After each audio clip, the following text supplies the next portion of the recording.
नमस्कार साथियों। UP static express की आज की क्लास दूसरी है, जिसे हम पढ़ते हैं डेली सुबह 6 बजे। UP GK MCQ topic wise question आते हैं और अभी हमारा चल रहा है हिस्ट्री। इसमें सभी क्वेश्चन किसी न किसी एग्जाम में आए हुए हैं जो कि उत्तर प्रदेश में होते हैं। यूपी SSC, जेई, वीडियो, लेखपाल, पेट, जूनियर असिस्टेंट जैसे एग्जाम से पूछे गए क्वेश्चन हैं जो कि पूछे गए, और सभी क्वेश्चन पे ईयर वाइज किस एग्जाम में पूछा गया है मेंशन है। तो आप सभी लोग पूरे क्वेश्चन को देखिए और अपने प्रैक्टिस को बूस्ट कीजिए और यहाँ से आपकी रिवीजन अच्छा होगा। अभी हमारा टॉपिक चल रहा है प्राचीन इतिहास। आगे के क्वेश्चन है हमारा, हस्तिनापुर किस महाकाव्य से संबंधित है? ऑप्शन ए रामायण, महाभारत, जातक कथा, त्रिपिटक। इसका सही उत्तर है महाभारत, ऑप्शन बी। हस्तिनापुर महाभारत कालीन नगर और कुरु वंश की राजधानी थी। पांडव और कौरव यहीं से शासन करते थे। वर्तमान में यह मेरठ जनपद में स्थित है, यानी जो आपका हस्तिनापुर है वो मेरठ जनपद में स्थित है। क्वेश्चन नंबर 8 जो कि यूपी PSC 2023 में पूछा गया है। मथुरा प्राचीन काल में किस कला के लिए प्रसिद्ध थी? ऑप्शन ए गांधार कला, ऑप्शन बी मथुरा कला, ऑप्शन सी अमरावती कला, ऑप्शन डी पाटलिपुत्र कला। इसका सही उत्तर है मथुरा। व्याख्या देखते हैं। मथुरा कला शैली का विकास कुषाण काल में हुआ था। यह बौद्ध, जैन और हिंदू मूर्तियों के निर्माण के लिए प्रसिद्ध थी। मथुरा उत्तर प्रदेश का प्रमुख ऐतिहासिक कला केंद्र है। प्रश्न संख्या आगे बढ़ते हैं। कुषाण शासक कनिष्क की राजधानी कहाँ थी? मथुरा, पाटलिपुत्र, उज्जैन, तक्षशिला। इसका सही उत्तर है मथुरा, ऑप्शन ए। कनिष्क की दूसरी प्रमुख राजधानी मथुरा थी। पहली पुरुषपुर पेशावर के थी। कनिष्क बौद्ध धर्म का महान संरक्षक था। उसके काल में चौथी बौद्ध संगीति आयोजित हुई थी। क्वेश्चन नंबर 10, जैन धर्म से संबंधित हस्तिनापुर क्यों प्रसिद्ध है? जन्मस्थली, निर्माण स्थल, तीर्थ स्थल, ऑप्शन डी संघ क्षेत्र। इसका उत्तर है तीर्थ स्थल। हस्तिनापुर जैन धर्म का एक प्रमुख तीर्थ स्थल है। यहाँ कई जैन तीर्थकारों जैसे शांतिनाथ, कुथुनाथ, अरहनाथ का जन्म हुआ, ऐसा माना जाता है। यह आज भी धार्मिक पर्यटन का बड़ा केंद्र है।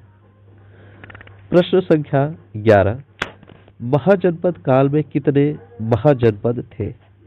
Option A 10, option B 12, option C 14, option D. इसका सही उत्तर है ऑप्शन सी 16। बौद्ध ग्रंथ अंगुत्तर निकाय में 16 महाजनपदों का उल्लेख है। इनमें से 8 महाजनपद वर्तमान उत्तर प्रदेश में स्थित थे। प्रमुख जनपद काशी, कोसल, वत्स, मल्ल आदि है। बढ़ते हैं प्रश्न संख्या 12 की तरफ। कुशीनगर किस महाजनपद में था? Option A Malla, option B Kosala, option C Kashi, option D Vatsa. इसका सही उत्तर है मल्ल, ऑप्शन ए। कुशीनगर मल्ल महाजनपद की राजधानी थी। यह बौद्ध धर्म का महत्वपूर्ण स्थल है, जहाँ का जहां बुद्ध का महापरिनिर्वाण हुआ था। मल्ल महाजनपद में गणराज्य गणतंत्र प्रणाली प्रचलित थी। प्रश्न संख्या 13, प्रयाग यानी प्राचीन किस नाम से जाना जाता है? कौशाम्बी, तीर्थराज, इलाहाबाद, प्रतिष्ठान। यानी पूछा है प्रयाग को प्राचीन समय में किस नाम से जाना जाता है? तो इसका सही उत्तर है ऑप्शन बी, तीर्थराज। यानी प्रयाग को तीर्थराज के नाम से जाना जाता था प्राचीन में। इसकी व्याख्या देखते हैं दोस्तों। प्रयाग को तीर्थराज यानी तीर्थों का राजा कहा जाता है क्योंकि यहाँ पे गंगा, यमुना, सरस्वती नदियों का संगम होता है। वैदिक काल से ही इसका अत्यधिक धार्मिक महत्व रहा है। दोस्तों यहाँ पे अगर हम बात करें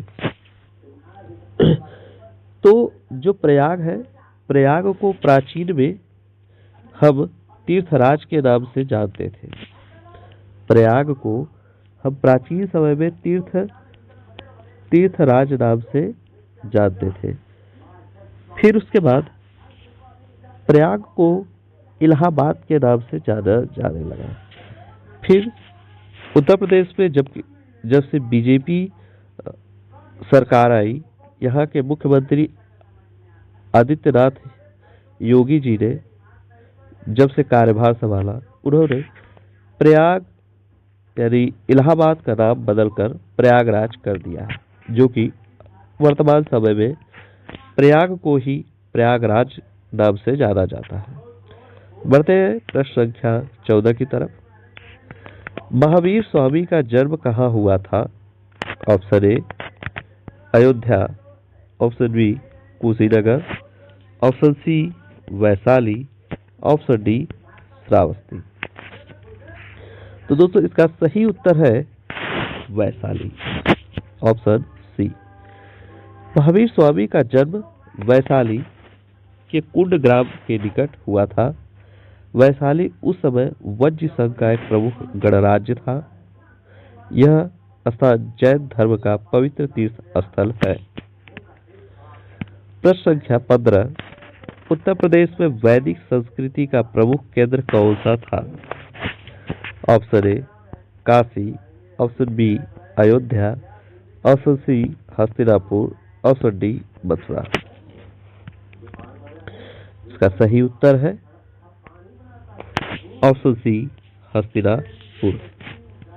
व्याख्या, हस्तिनापुर कुरु जनपद की राजधानी और वैदिक संस्कृति का केंद्र था। यहाँ से प्राप्त पुरातात्विक साक्ष्य PGW चित्रित धूसर मृदभांड वैदिक काल के थे। महाभारत और पुराणों में इसका विस्तृत वर्णन मिलता है।